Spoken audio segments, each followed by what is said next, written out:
Okay, today we're going to have a grammar lesson on verb tense consistency. You guys know what verb tense is. Verb tense is basically just like past, present, and future. Of course, it does include more than just past, present, and future. You've got the simple past and the simple present, and you have the progressive present, and you have the perfect tense and things like that. But we won't quite get into that just yet. Um, we also know what consistency is. Consistency just means that you're staying the same. Basically, this lesson is telling us that if we're using verbs, we don't want to be switching tenses. If we're writing in the present tense, stick with the present tense. If we're writing in the past tense, stick with the past tense. Okay, so here we go. So the lesson objectives are identify verb tenses in the sentences, recognize shifts that disrupt clarity. So a shift would be if you use one tense one place and another tense in another. Revise sentences for consistency. So I'm going to have you fix your sentences if we find something. And then apply consistent verb tense in writing.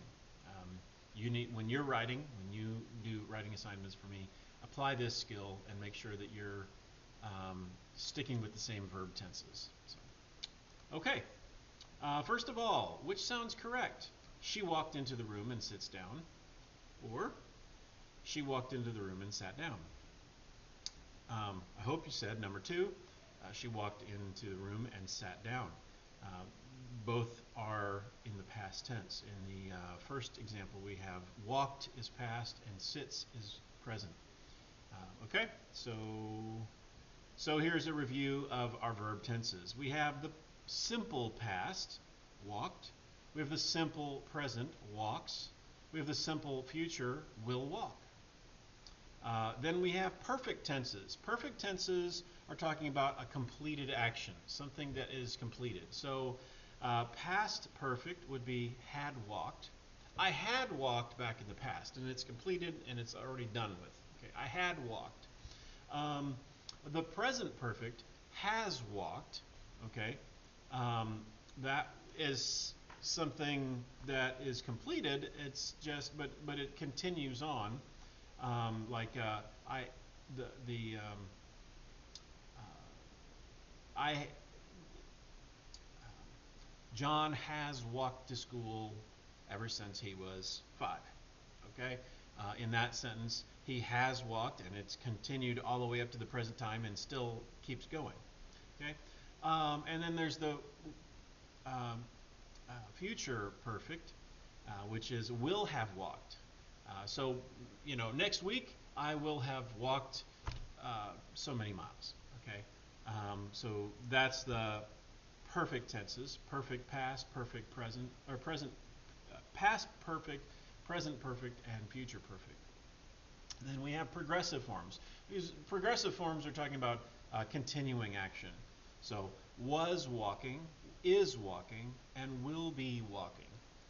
Those are all the progressive forms. Okay, now what is verb tense consistency? Keep the same tense within a sentence or a passage. Shifts in tense should be intentional. If you're trying to communicate that there's a change that takes place, then there's something intentional about it, then the shift can be okay. But don't just do it willy-nilly over nothing. Unnecessary shifts confuse the reader. Okay, some examples. Yesterday, I go to the store and bought some milk.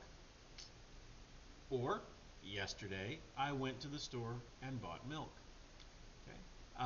You see we have a mixed sentence there at the top. I go is present, bought is past. We want to fix that to say yesterday I went to the store and bought some milk. All right, a correct shift. I'm sorry. In the examples that you're doing, you'll want to correct the shifts to signal time changes. In the novel, Great Gatsby reaches for the light. Years later, readers realized. Some guided practice. So here's an example. He was running down the street and drops his keys.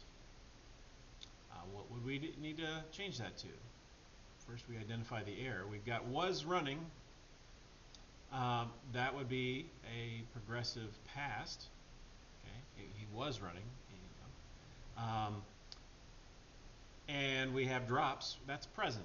So we have a mixture there within that sentence. So we want to revise it. If it's something that happened in the past, let's keep it in the past. So he was running down the street and dropped his keys. It makes a difference. So. All right, and then correct the passage. Here's an example for you. I watched the movie last night. The actor plays his role well, and the story was exciting. I will recommend it to my friends yesterday. Oh, there are probably plenty of things for you to fix in that. I'll let you think through that for a minute.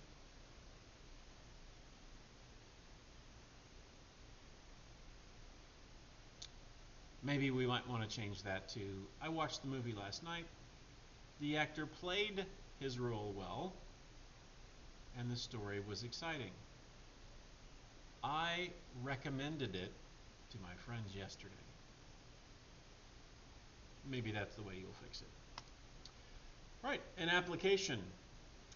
So when you're doing any kind of editing of your things you write for me or for college papers one of these days, highlight the verbs in your essay drafts to check to make sure that they're maintaining the same consistency.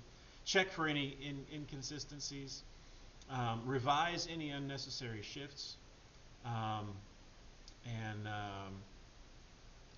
This is one reason why it's helpful to work with a partner or peer review. Whenever you're writing something, before you turn in that final draft to the teacher, whether it's me or somebody in college, have somebody else go over it and check to make sure you're keeping your verb tense consistent. All right, so why does verb tense consistency matter? It makes your writing clear, it helps the reader follow your ideas, and it improves your professionalism. All right, I have a homework assignment that goes along with this lesson. You should be able to do that. I've also got a handout that I will be posting as well. So have a good one.